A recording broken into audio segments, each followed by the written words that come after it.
The delicate balance between conservation and trade has taken center stage with India's recent exemption from the Convention on International Trade in Endangered Species of Wild Fauna and Flora, CITES, short for CITES, review of significant trade process for red sanders with a scientific name Pterocarpus santalinus. As a country deeply committed to the preservation of its rich biodiversity, India's journey with the highly valued timber species has been marked by challenges, regulatory scrutiny, and most recently a notable exemption. Let's look into the nuanced intricacies of this exemption, exploring its implications, the contextual backdrop, and the broader implications for global conservation efforts. The story of red sanders unfolds against the backdrop of its inclusion in CITES Appendix 2 in 1994, a recognition of its threatened status due to unsustainable harvesting and illegal trade. A crucial turning point occurred in 2004 when India found itself subject to the CITES RST process. This process was triggered by growing concerns over the illegal harvesting and smuggling of red sanders, particularly from the primary growing region of Andhra Pradesh. The recent exemption from the RST process is attributed to India's persistent efforts to fortify its regulatory framework for red sanders trade. Measures include improved monitoring and enforcement, the promotion of plantations, and consistent detailed reporting to CITES demonstrating a commitment to sustainable trade.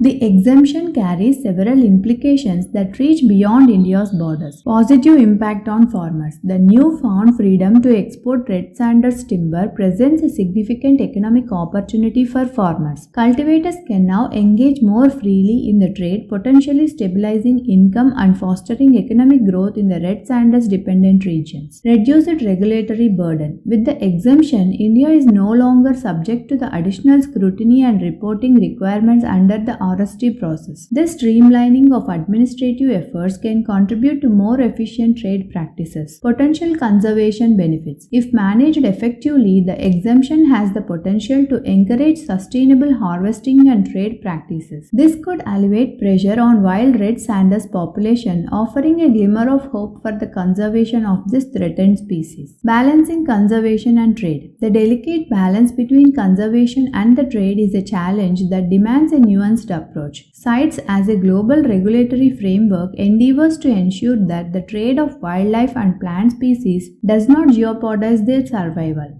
The case of red sanders and the India's exemption from the RST process sheds light on the complexity of achieving this balance. Tailoring legal framework. The exemption underscores the notion that legal frameworks can be tailored to accommodate the unique circumstances surrounding each species. What works for one may not be universally applicable, highlighting the need for adaptability within international agreements. Efficacy on India's efforts. India's successful exemption suggests that concerted efforts in strengthening regulatory frameworks, enforcement measures, and sustainable cultivation can yield positive outcomes. This success story should serve as a source of inspiration for other nations grappling with similar challenges. While the exemption is undoubtedly a positive development, a critical analysis reveals ongoing challenges and potential risks associated with red sanders trade. Sustainable harvesting challenge. Ensuring that harvesting practices remain sustainable requires ongoing efforts. Striking a balance that allows for economic opportunities while preserving the regenerative capacity of wild sanders population is a delicate task. Illegal trade concerns. The persistent issue of illegal harvesting and smuggling demands continuous attention. India must remain vigilant and further strengthen enforcement measures to curb these activities that threaten the very essence of conservation efforts. Responsible consumption promotion. Beyond the regulatory sphere, consumer awareness campaigns are vital in promoting responsible consumption. Educating the public on the importance of sustainable practices ensures that demand aligns with the available sustainably sourced supply. In conclusion, India's exemption from the CITES RST for red sanders stands as a beacon of hope in the intricate realm of conservation and trade. However, it is imperative to view this development as a step in an ongoing journey rather than a destination. The critical balance between the conservation and and trade demands continuous vigilance, adaptive management, and a collective commitment to responsible consumption. As nations navigate the complex terrain of natural resource management, the Red Sanders story offers valuable lessons in striking a delicate yet crucial equilibrium between the preservation of biodiversity and the legitimate trade of precious resources. The global community must look to such examples to inform future policies and practices, fostering a world where conservation and trade harmoniously coexist for the benefit of both ecosystem and human communities.